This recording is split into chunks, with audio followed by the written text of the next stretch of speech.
Over 2,500 attendees will be at the World Economic Forum until this Saturday. The outlook of the world's economy is always given a theme. This year is Mastering the Fourth Industrial Revolution. Though we're far away from the age of steam, now is the age of technology. Taxis, there's an app for that. Banking, there's an app for that. Doctor's visits, of course, there's an app for that too. There's no doubt, though, with technology innovating at the speed it is, unemployment is the collateral damage. The question the forum will be asking is how can technology help rather than hinder? They'll also be discussing other important topics, such as climate change and the ailing health of China's economy. Though climate change was already on the cards yesterday, actor Leonardo DiCaprio received an award for his leadership in tackling the climate crisis. We simply cannot afford to allow the corporate greed of the coal, oil, and gas industries to determine the future of humanity. Earlier this week, China's economy saw the slowest growth in 25 years. World leaders will be scrambling to find a way to stop the knock-on effects, as world economists warn of a turbulent time ahead.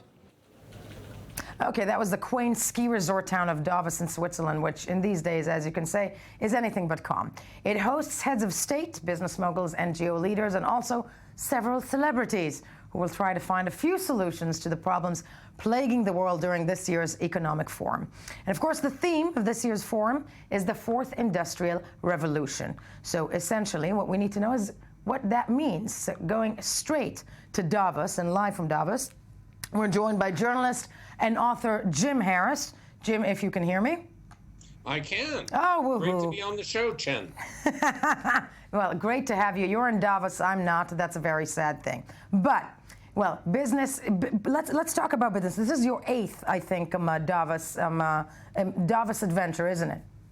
It is. What would you say has? And it's quite an experience. What would you say have changed over the course of the last 8 years when the 1% meet? Well, security is a bit tighter this year because there were the bombings, of course, in Paris just before the COP21 negotiations. And so there are 5,000 military, security, and police, and there are 2,500 participants. So it's 2 security personnel for every attendee. So it's pretty tight security.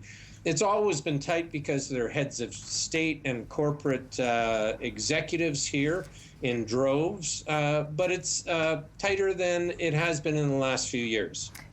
Tighter than it has been in the last few years. That said, when it comes to the industrial revolution that everybody is promising, or the technical industrial revolution, can you break that down for me, what that might mean? Well, the technical industrial revolution, there's a lot of what you could call disintermediation, or one of my books is called Blindsided. And it looks at the whole concept of disruptive innovation.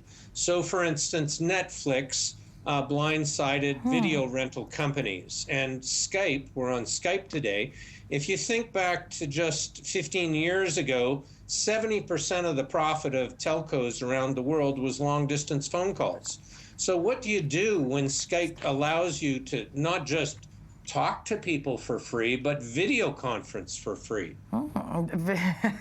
Or as we're doing right now, or live television sometimes for free. If you can stay with us for a short while, in the short time that we have, as I've got finally Mr. Koeman with me in studio here, I want to thank you for being with us.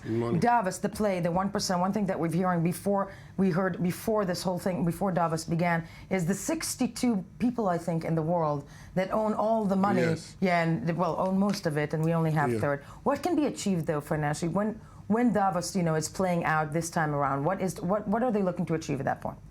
Well, the problem that I see with Davos is the fact that you do not see radical people. It is a Trump parade where you see people who have made it in the old economy trying to think about the new economy. These are not the people who would come with the breakthrough ideas. If we're talking about taxis being replaced by Uber, being replaced by BB-8 driving us to work, flying us to work. Right. These are not the people who would come with these revolutions. I mean, you would not see Marx, Engels, and Trotsky invited to this conference. So Very that true. so that I would not expect this place to come with a breakthrough. With the question of these are basically the people that you're talking about who are controlling most of the wealth of the world. Right. So I would find it very, very, very surprising if they came with any idea of how to spread the wealth, how to take care with patents for drugs for poor countries, how to handle the real issues that we're facing today. That we're facing today, and you know, if we do have time to just go back to Jim for 1 second, but there are some issues when we're looking at, you're actually presenting this evening, what is it, the top socially conscionable or socially responsible, pardon me, companies around the world in this day and age?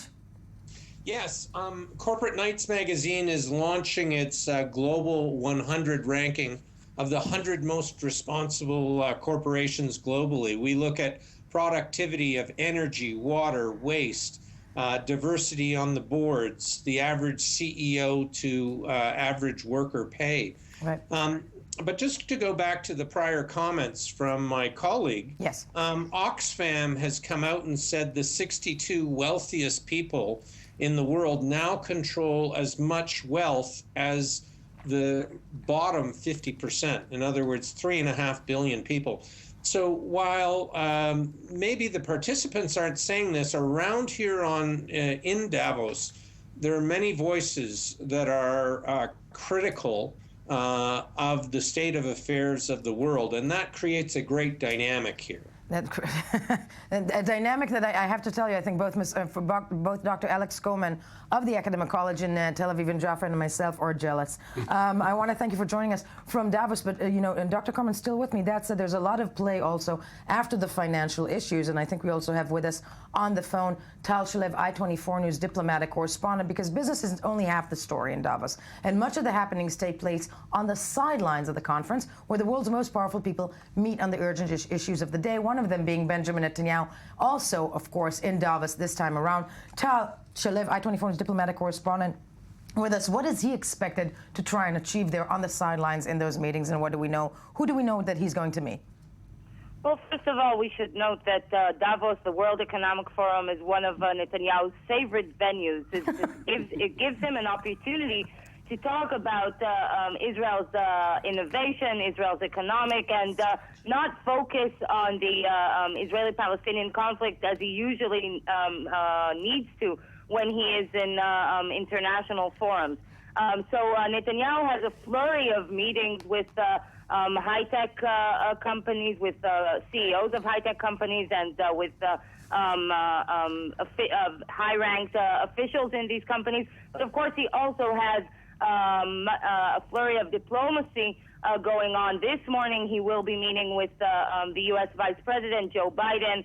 Also, later on today, he will be meeting with U.S. Secretary of State John Kerry. Of course, both of these meetings will probably be very contentious, as Israel and the United States are in the midst of another tension surrounding the Israeli strategy, or what the U.S. call lack of strategy in the West Bank and for the Palestinians. He will also be meeting for the first time the new Argentinian president, Mauricio Macri, which is a meeting that Netanyahu is very much waiting for, because Macri did replace a president which Israel did not very much like, and Israel has very high hopes out of Mauricio Macri, who has been very pro-Israeli throughout his political life. Throughout his political life. I want to thank you, Tal Shalev, with us on the phone. Dr. Kumar, just to conclude, then what are we quickly to expect from coming out of there financially?